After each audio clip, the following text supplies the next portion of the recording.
స్వామి, global politics మన మన చుట్టూ మన మన వీధుల్లో జరిగే విషయాలు ఎంత క్లోజ్గా ఉంటాయో ఇవాళ కన్నా బెటర్ ఎగ్జాంపుల్ నాకు ఇంకా ఈజీగా చెప్పడానికి రాదేమో. ఇవాళ కోకాపేటలో నేను బండికి డీజిల్ కొట్టించుకోవాలని చెప్పి స్టార్ట్ అయ్యాను. నేను ఆ టైం నేను ఇన్స్టాగ్రామ్ రీల్స్ పెద్ద ఏం చూడలేదు.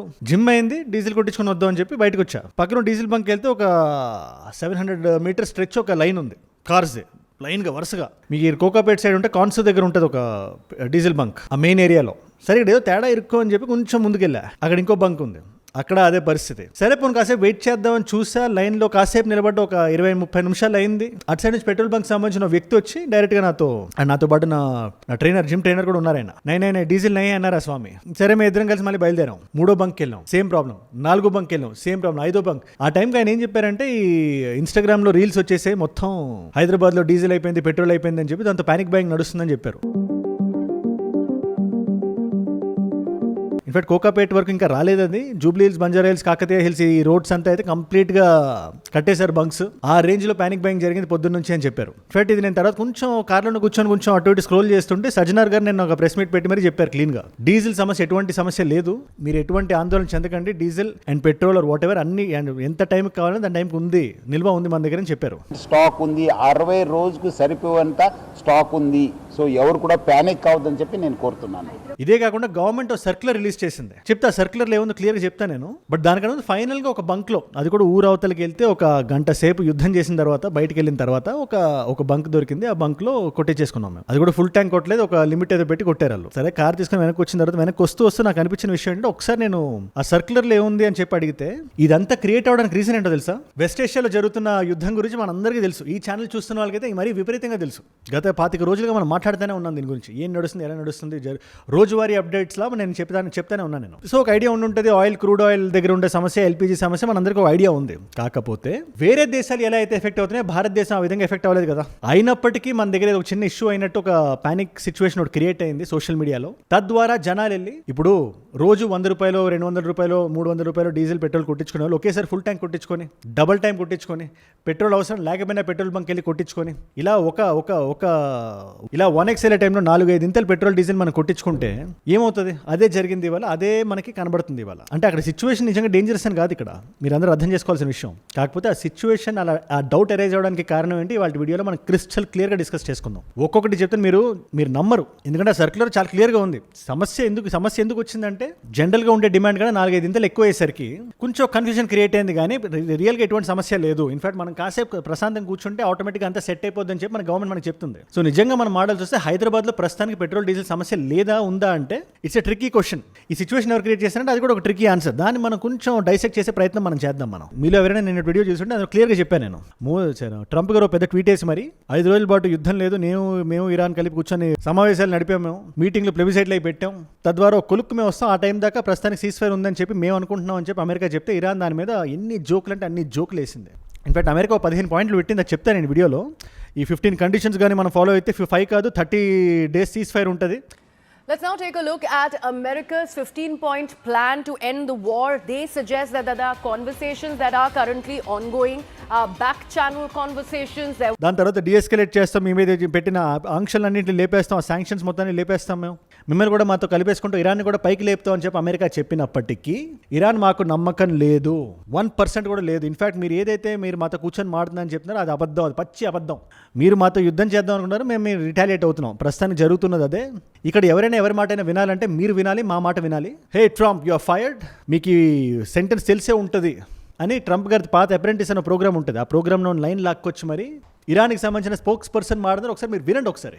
Hey Trump, you are fired. You are familiar with this sentence. Thank you for your attention to this matter. ఇక్కడ ఇదంతా చూస్తుంటే నాకు అనిపిస్తున్నది ఒకటే, ఇరాన్ అసలు మేము తగ్గాం అంటుంది. ఎందుకంటే ఈ ఒక్క జోక్ వేసి వాళ్ళు ఆగలేదు, ఇంకో 2-3 జోకులు వేశారు అమెరికా మీద. అదేంటో చెప్పే ముందు చిన్న మాట, ఇది వినడానికి చాలా ఓ సినిమా చూసినట్టు ఉంటుందేమో, కానీ మనందరి జీవితాలను ఎఫెక్ట్ చేస్తున్న సమస్య ఇవాళ. అందుకని మనం తెలుసుకోవాలి దీన్ని క్షుణ్ణంగా. అండ్ ఇలాంటి అప్డేట్స్ని గంటకి అప్డేట్స్ వస్తున్నా కూడా దాన్ని కన్సైజ్గా ప్రపంచ నలుమూలలో ఎక్కడ జరిగిన, నేను ఎక్కడ ట్రావెల్ అవుతున్నా కూడా మీ ముందు తెచ్చి పెట్టే పౌచే నాది. ఒక నాలెడ్జ్ పిల్ల నా స్టైల్లో నేను పెట్టేస్తాను. ఇది మీ దాకా యూట్యూబ్ మీ దాకా తీసుకురావాలంటే మీరు ఏం చేయాలి? కింద కనబడే సబ్స్క్రైబ్ బటన్ నొక్కి ఫస్ట్ పెట్టేసుకోండి. సబ్స్క్రైబ్ చేశారుగా? డన్ ఎనీవేస్ కాంటాక్ట్స్లోకి వచ్చేద్దాం. మళ్ళీ డీజేటీ గారిని రీసెంట్గా ఒక వీడియో బయటికి రిలీజ్ అయింది. అందులో ఒక జర్నలిస్ట్ ఆయన అడుగుతున్నారు ఒకటి. ఆయన అడుగుతారైనా, సార్ ఇప్పుడు మీరు స్టేట్ ఆఫ్ హార్మస్ పరిస్థితి ఏంటి, ఏమనుకుంటున్నారు మీరు, దాని గురించి ఏం చేద్దాం అనుకుంటున్నారని చెప్పి అడిగితే, లేదు దాన్ని జాయింట్గా మేము will look after it jointly అని చెప్పి ఆయన అన్నారు. అంటే జాయింట్ కంటే ఎవరండి అని అడిగారు ఆయన, చాలా అమాయకంగా అడిగారు. దానికి ఇప్పుడు ఈ ట్రంప్ గారు సమాధానం చెప్తూ, అంటే ఒకటి నేను ఆబ్వియస్లీ నేనే, రెండో వ్యక్తి అయతుల్లా, ఆ అయతుల్లా ఎవరైతే కానీ Control of it. Will Iran still be able to control the flow of oil? Be jointly controlled. By who? Maybe me. Maybe me. You want the United States to be in Me control and of the flow of Ayatollah, whoever the Ayatollah is, whoever the next Ayatollah. ఇక్కడ ఎన్ని contradictions ఉన్నాయంటే, first of all ఈ యుద్ధం మొదలెట్టింది ఎందుకు? ఇరాన్లో అయతుల్లాని change చేయడానికా, regime change చేయడానికా? రెజీమ్నే కదా.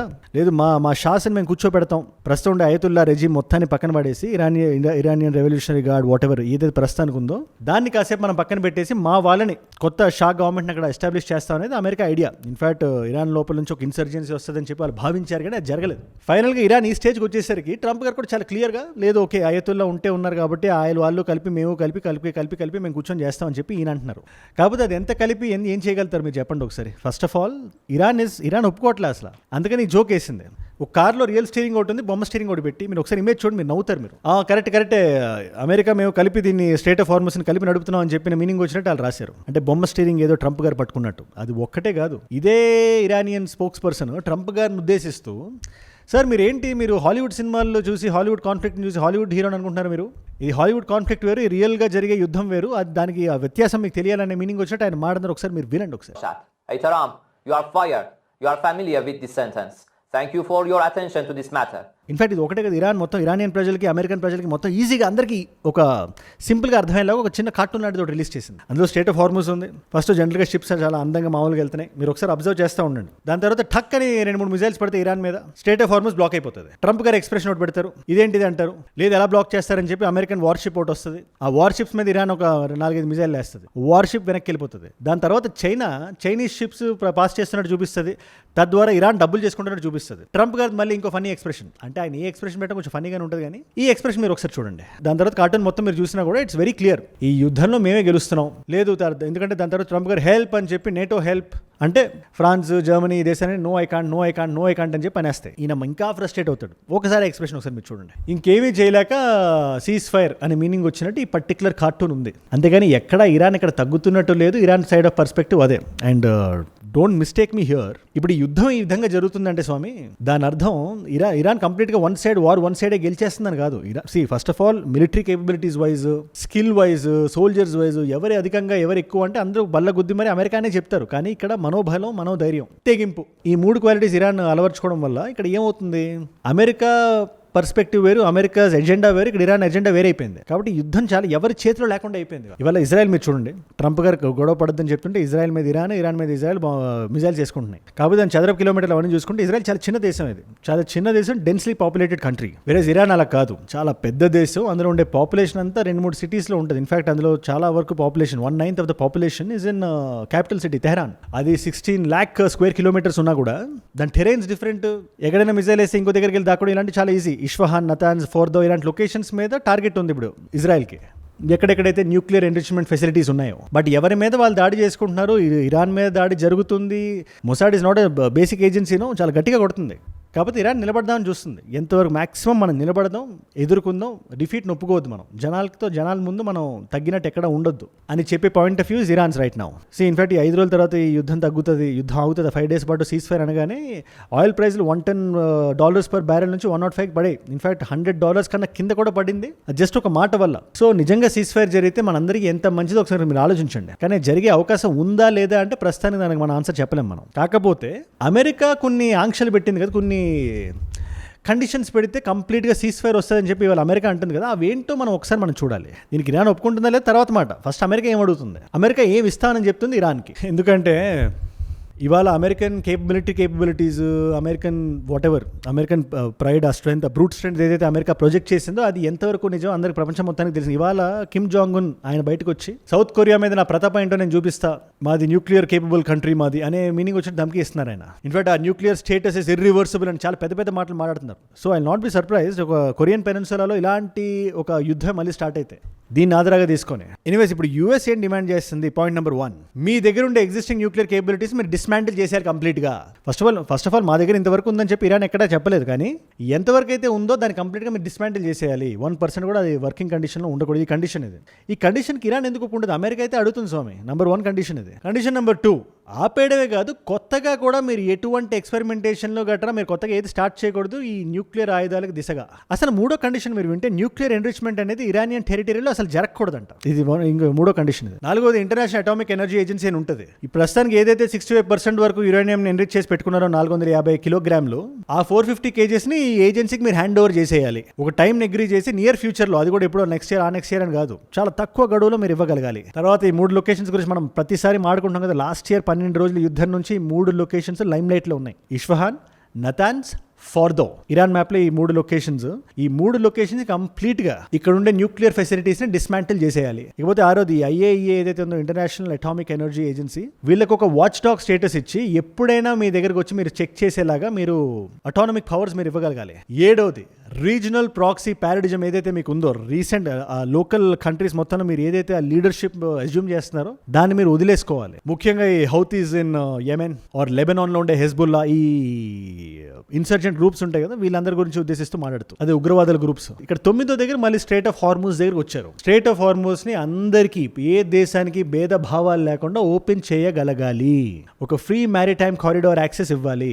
10వది Iranian missile programme ఏదైతే ఉందో దాని రేంజ్ కానీ క్వాలిటీ కానీ క్వాంటిటీ కానీ ఒక లిమిట్లో ఉండాలి. అది కూడా సెల్ఫ్ డిఫెన్స్ ఉండాలి, కానీ అఫెన్స్కి వెళ్ళేలా ఉండకూడదు. అంటే ఇక్కడ అమెరికా డిపార్ట్మెంట్ ఆఫ్ డిఫెన్స్ని పట్టుకొని డిపార్ట్మెంట్ ఆఫ్ వార్ అని మార్చేయచ్చు, బట్ వేరే దేశాలు మాత్రం అఫెన్స్ వెళ్ళకూడదు, డిఫెన్స్లో ఉండాలి. ఇప్పుడు వాట్ అండ్ ఐరనీ స్వామి. ఇలాంటివి ఇంకా 4-5 పెట్టి టోటల్ ఒక 10-15 పాయింట్స్ని పెట్టింది ఇరాన్ మీద. ఇరాన్ ఎందుకు ఒప్పుకుంటుంది? ఫస్ట్ ఆఫ్ ఆల్ మీరు ఒకసారి ఆలోచించండి. సింపుల్గా 5 days మేము ఆపుతాను, బస్తీ మీద సవాల్ అంటేనే మీరు మాతో మాట్లాడనే లేదు, ఎందుకు ఆపాలి 5 days, మీరు యుద్ధం చేయండి, మీరు ఆపాల్సిన అవసరం లేదని చెప్పి అంటున్న ఇరాన్ ఈ 15 కండిషన్స్కి ఒప్పేసుకొని యుద్ధం ఆపేస్తుందని చెప్పి అమెరికా నమ్మడం అమెరికా అమాయకత్వం. దీని మీద మీరే ఉంటారో నాకు కింద కామెంట్స్లో ఖచ్చితంగా రాయండి. ఇక్కడ అమెరికా ఏం చెప్తుందంటే, ఎందుకంటే ఇక్కడ అమెరికా ఏం ఇస్తానని చెప్తుందంటే, మీ మీద ఉండే శాంక్షన్స్ మేము ఫస్ట్ స్లోగా ఎత్తేస్తాం, మనం టైం వారీగా ఎత్తేస్తాం. మేము గ్లోబల్ బ్యాంకింగ్ స్విఫ్ట్ ఏదైతే ఉందో అందులో మిమ్మల్ని కూడా ఒక భాగస్వామ్యం చేస్తాం. బేసిక్గా ఏం చెప్తుందంటే, మిమ్మల్ని ఎకనామిక్గా అప్లిఫ్ట్ చేస్తాం. ఇప్పటి వరకు మీకు ఉండే ఇన్ఫ్లేషన్ కానీ మీ కరెన్సీ పడిపోవడం కానీ వీటిలన్నింటినీ రిపేర్ చేస్తాం అని చెప్పి అమెరికా ఇవాళ చెప్తుంది, ప్రామిస్ చేస్తుంది. కానీ మీరు ఇరానియన్ పాయింట్ ఆఫ్ వ్యూలో చూస్తే ఇదే పని 2 సార్లు చేసింది. ఫస్ట్ లాస్ట్ ఇయర్ ఈ యుద్ధం జరిగినప్పుడు, లేదా ఈ టైంలో కూడా